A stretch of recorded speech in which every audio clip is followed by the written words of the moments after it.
Okay, secondary current on the top, primary current on the bottom. They're kind of the same shape, but the lumps are different heights. So I'm moving primary current. Here's the overall envelope of both. Again, primary is bottom, secondary is top.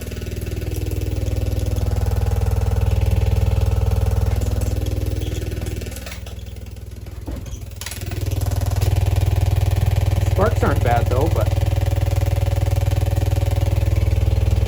this is weird.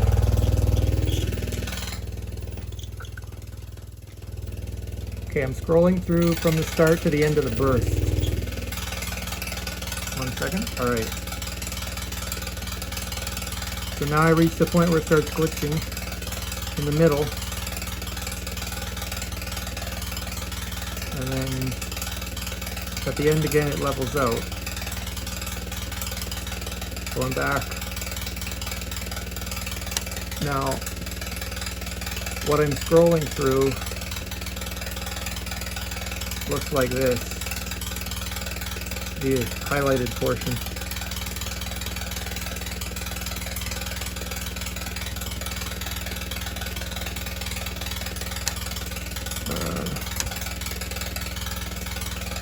I'll do that one more time.